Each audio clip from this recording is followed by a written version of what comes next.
Story number 1. The Whispering Woods. In the heart of Pennsylvania, hidden deep within the misty valleys, lay the Black Hollow Woods, a place avoided by locals and feared by travelers. Legends spoke of a sinister force lurking within, an entity that whispered in the voices of the lost, drawing them deeper into the abyss. Many who entered never returned. Those who did were never the same again. Despite the warnings, for friends, Jake, Emily, Ryan, and Sarah decided to camp in the woods for the weekend. They laughed off the stories, convinced they were nothing more than ghost tales meant to scare children. But what awaited them was something far worse than they could ever imagine. The air was unnaturally still as the group hiked deeper into the forest. The usual sounds of the woods, chirping birds, rustling leaves, were absent. A thick fog rolled through the trees, snaking between the trunks like ghostly fingers. "Man, this place is creepy as hell," Ryan muttered, adjusting his backpack. "That's what makes it fun," Jake grinned. "Think about it. We'll be the ones proving all those ghost stories are fake." Emily didn't look convinced. "I don't know. It just feels wrong here." Sarah shivered, rubbing her arms. "Yeah, like we're being watched." They pushed forward until they reached a small clearing where they set up their tents. The sun was already sinking behind the trees, painting the sky in eerie shades of red and orange. As the night crept in, they built a fire and sat around it, telling ghost stories. Ryan, the skeptic of the group, smirked. "Anyone hear about the Whispering Man?" Emily groaned. "Please, not that stupid legend. Oh, come on. It's classic." Ryan grinned. "So, the story goes that there's this faceless figure that lives in these woods. It doesn't have a voice of its own. Instead, it steals the voices of its victims, whispering in their tone to lure others in. The moment you answer it, it knows your name. And once it knows your name," he leaned in, lowering his voice, "it never stops whispering. It follows you, gets inside your head, until one day, you vanish." Everyone froze. Sarah swallowed hard. "What was that?" Jake shone his flashlight toward the trees, but there was nothing there, just darkness. Then, a faint whisper drifted through the air. "Help me." Emily's breath hitched. "Did you guys hear that?" Ryan chuckled, but his voice was uneasy. "Nice try, guys. Not falling for it. Please, I'm lost." The whisper was closer this time, and it wasn't coming from one direction, it was circling them. Sarah clutched Ryan's arm. "Oh my God, that's not funny." "I swear it's not me," Ryan whispered, his bravado gone. Jake stood up, scanning the trees. "Hello? Who's there?" A long silence. Then, "Jake, Emily, Ryan, Sarah." It whispered their names. The fire crackled. Shadows stretched unnaturally against the trees. The whispering grew louder, more distorted, like multiple voices speaking at once. Then laughter. Not normal laughter. It was hollow, inhuman, and it was right behind them. Jake spun around, flashlight trembling in his hands. The beam flickered against the trees, revealing nothing. Then, for a brief second, he saw it. A tall, emaciated figure lurking just beyond the firelight. Its skin was stretched tight over jagged bones, and where its face should have been, there was only a smooth, featureless void. Its mouth hung open, whispering. The moment it moved, they ran. Branches whipped against their faces as they sprinted blindly through the forest, the whispers echoing in their ears. "Don't run. Stay with me." The voice was right next to them, then ahead of them, then behind. It was everywhere. Emily tripped, crashing to the ground. Ryan grabbed her arm and yanked her up, but the moment she stood, she screamed. In the darkness ahead, hundreds of eyes glowed back at them. No, not eyes, faces. Pale, decayed, with sunken mouths that whispered in unison. Sarah sobbed. "Oh my God! Oh my God!" The figures surged forward. The four of them bolted in different directions. Jake ran blindly, his chest burning, lungs screaming for air. He didn't know where the others were. The whispers were inside his head now, echoing his own voice. "Jake, Jake, come closer." Suddenly, the ground beneath him vanished. He plummeted into a pit. Jake hit the bottom hard, knocking the wind out of him. Dazed, he looked around, and his blood ran cold. The pit was filled with bones. Some were old, yellowed with time, others fresh, and scattered among them were things that shouldn't be there. Torn backpacks, rusted camping gear, cell phones with cracked screens. Jake's stomach lurched. They weren't the first ones here, and they wouldn't be the last. A shadow loomed above him. Jake looked up. The whispering man stood at the edge of the pit, its head tilting unnaturally, stepped forward and dropped in. Jake tried to scream, but the whispers filled his throat. The next morning, a search party found the clearing. The fire was still burning, the tents untouched. But Jake, Emily, Ryan, and Sarah were gone. Their bodies were never found. Only their voices remained, whispering through the trees. And if you ever find yourself in Black Hollow Woods, listen closely. Because if you hear your own name whispered back at you, it's already too late. Story number 2. The Watcher in the Woods. Some places weren't meant to be disturbed. Some places hold things, old, forgotten things that should never be woken. Deep in the Appalachian Mountains, a dense, endless forest stretches across miles of untouched wilderness. There are places where no trails lead, where the trees grow too thick, and where the air feels wrong. Locals have a name for it, the Hollow Grove. They say something lives there, something that doesn't want to be seen until it's too late. 3 friends, Ben, Lisa, and Mark, set out for a weekend camping trip in the Appalachians. They were experienced hikers, always looking for the most remote, untouched places to explore. This time, they decided to go off the beaten path, deep into the Hollow Grove, where no trails led. "We'll be the first ones here in years," Mark said, grinning as they hiked. Lisa glanced around uneasily. Maybe there's a reason for that. The deeper they went, the stranger the forest became. The trees grew impossibly tall, their trunks twisted as if reaching away from something. The air was thick and heavy, buzzing with an unnatural silence. No birds, no insects, just their footsteps crunching against the damp earth. As night fell, they made camp in a small clearing. The fire crackled, casting flickering shadows against the trees. Then they noticed something. The trees around them had deep scratches, huge claw marks, running up their trunks. Lisa traced a trembling finger over one of them. These are fresh. Ben shook his head. Bear? Maybe? Mark frowned. A bear that climbs trees? That high? They tried to ignore it, convincing themselves it was nothing. But as the night dragged on, the feeling of being watched grew stronger. At some point during the night, Mark woke up. Something was moving outside his tent. At first, he thought it was Ben or Lisa, but then he heard it. A slow, deliberate scraping sound, like claws dragging across fabric. He held his breath, heart hammering. The sound moved around the tent, slow, methodical, as if studying him. Then a deep, shuddering breath, right outside his tent. Mark's blood went cold. Then it spoke. A whisper, a voice that wasn't human but tried to be. "Mark, come outside." Mark bolted upright.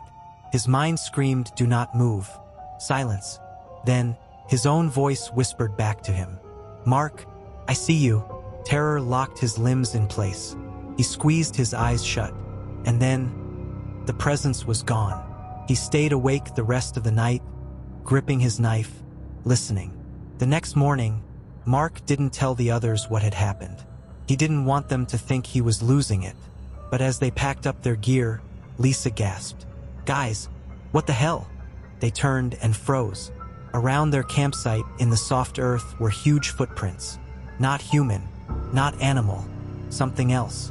Long, clawed impressions circling their tents. And worse, there were no tracks leading in. It had just appeared. Lisa's voice trembled. "We need to go. Now." They grabbed their gear and started moving fast. But the forest was different now. The trees seemed closer together. The path they had taken was gone. Then Ben stopped, pointing ahead. His face was pale. "Guys, do you see that? High up in the trees, something was hanging. A deer carcass, split open, strung up 40 feet high. It hadn't been there before. And then Lisa screamed. They spun around and saw it. A tall, skeletal figure stood among the trees. It was impossibly thin, its limbs too long, its skin stretched tight over its bones. Its face was wrong, as if someone had tried to make a human face but failed. Its mouth was too wide, its eyes were too black, and it was smiling. Then it moved, not walking, not running. It shifted. 1 second it was 20 feet away. The next it was closer. Lisa sobbed, "Oh God, oh God, oh God." Then a voice, Ben, Lisa, Mark, spoke their names from behind them, but the creature was still in front of them. The voices were all around them now. Ben, come closer. Lisa, I see you. Mark, why are you running? They bolted. Branches clawed at their faces. Their legs burned, but they didn't stop. But the whispers didn't fade. They grew closer. Then Lisa tripped. Ben and Mark skidded to a stop, turning back. But Lisa was gone, just vanished. Her scream echoed for only a second. Then silence. They ran. They never stopped running. 2 days later, a rescue team found Ben and Mark at the edge of the forest. They were delirious, dehydrated, rambling about something watching them. Lisa was never found. Search parties combed the area for weeks, but there was no sign of her. But the locals weren't surprised. People always disappeared in Hollow Grove. And sometimes, at night, the wind carries voices, whispering, calling names. And if you hear your own name whispered back at you, story number 3, The Hollow Ones. Deep in the Smoky Mountains, there's a stretch of untouched forest where no trails lead. No maps mark its existence. The locals call it Devil's Hollow. They say something lives there, things that once were human but aren't anymore. They mimic voices, they watch from the trees, and they wait for people stupid enough to wander too far in. No one who's ever spent a night there has come back. Chris, Megan, and David weren't afraid of legends. They were experienced hikers, always searching for new, unexplored places. When an old man in a nearby town warned them not to go into Devil's Hollow, they laughed it off. The only thing we'll find is peace and quiet, Megan had said. They didn't listen, and that was their first mistake. The deeper they hiked, the stranger the forest became. The trees grew too close together, their branches twisting unnaturally. There were no animal sounds, no rustling leaves, just silence. And then they saw the markings. Carved into the bark of every tree were faces. Human faces, twisted in silent screams. David exhaled sharply. What the hell? Megan ran her fingers over one of the carvings. This is fresh. Chris forced a chuckle. Probably just some backwoods artist. But as they moved deeper, the carvings became more detailed. And then, they found the first body. It was slumped against a tree, half buried in leaves. At first, they thought it was a hiker. Then Megan noticed the holes. The body's eyes, mouth, and chest were hollowed out, as if something had dug inside. David gagged. We need to get the hell out of here. Then, the body shifted. It jerked upright with a wet, cracking sound. Then it spoke, a voice not its own. Don't go, don't go. They're watching. Then its head snapped toward them, and it screamed. The forest erupted with movement. The trees shook, shadows moved, and then the whispering began. Chris, Megan, David, the voices came from everywhere. Shapes stepped out of the trees, dozens of them, tall, thin, human-like, but wrong. Their faces were empty holes, gaping black voids where eyes and mouths should be. They mimicked the voices of the dead. They mimicked their voices. Megan, Chris, come closer. The figures moved without sound, gliding toward them. David grabbed Megan's hand. Run, they bolted. Branches tore at their skin. The whispers grew louder. The figures followed without moving their legs. Chris tripped. He hit the ground hard. Megan and David turned back, but Chris was already gone. No scream, no struggle, just gone. The last thing they heard was his voice. Guys, help me. But they knew. It wasn't him anymore. Megan and David ran until they saw the road. The moment they stepped out of the tree line, the whispers stopped. They collapsed, gasping. Behind them, the forest was silent. Chris was never found. And sometimes, hikers who stray too close to Devil's Hollow hear whispers in the trees, calling their names, begging for help. But if you answer, you'll never leave. Story number 4. The Thing in the Lake. In the heart of Maine's vast wilderness, there's a lake that doesn't have a name. It's not on maps. It's not in guidebooks. But sometimes campers stumble across it. And when they do, they never leave. The few who've made it out whisper the same warning. Don't go near the water, because something lives beneath. Something that wants to be seen. And once you see it, it never stops watching. Ryan, Jake, and Natalie were lifelong adventurers. They'd camped in the Rockies, hiked the Appalachians, and now they wanted something more. Something untouched. So when they heard a local legend about an undiscovered lake deep in the Maine woods, they knew they had to find it. "This is going to be incredible," Jake said, leading the way through the dense forest. Natalie glanced at her map. "It's weird, though. There's nothing here. No records. No trails." Ryan smirked. "That's what makes it an adventure." By sunset, they found the lake. The water was perfectly still. No ripples. No waves. Just glass. And the strangest part? There were no animals. No birds. No insects. No fish. Just silence. That night, as they sat by their campfire, Jake stared at the water. Something about it felt wrong. Then, a ripple. Just one. He leaned forward. "Did you see that?" Ryan shook his head. "See what?" Jake frowned. "I think there's something in the lake." Natalie laughed. "Like a fish?" Jake didn't answer, because as he stared at the water, he realized the ripple was moving toward them. Slowly, too slowly, as if something beneath the surface was watching, waiting. Then a whisper. "Jake, come closer." Jake's heart stopped. "Did you guys hear that?" Natalie and Ryan exchanged glances. "Hear what?" Then a splash. Jake's flashlight swung toward the water. Something was standing in the lake. The thing in the water. It was humanoid, but wrong. Pale, translucent skin stretched tight over two long limbs. Its fingers were webbed. Its mouth was open too wide, gaping like a bottomless pit. And it was smiling. Jake stumbled backward. "Guys, we need to go." But when he turned, Natalie was already walking toward the water. "Wait. What are you doing?" Ryan grabbed her arm. Natalie's eyes were blank, empty. Then, in a voice that wasn't hers, she whispered, "I need to see it." Jake and Ryan dragged her away. As they ran, the whispers followed them. "Come back. See me. See me." And then, just before they disappeared into the trees, Jake looked back.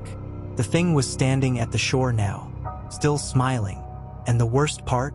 It had Natalie's face. They ran through the woods all night, never stopping, never looking back. By sunrise, they found a road. A ranger picked them up, listening to their frantic story. Then he frowned. "There's no lake here." Jake turned, pointing. "Yes, there is. His voice died in his throat. The trees were normal. No lake, no fog, just empty woods, like it had never been there. Natalie never spoke about that night. She barely spoke at all. And sometimes, when she thought no one was looking, she would stare into mirrors and smile, too wide, like something else was looking back. And when she thought she was alone, she would whisper to herself, "I need to see it again."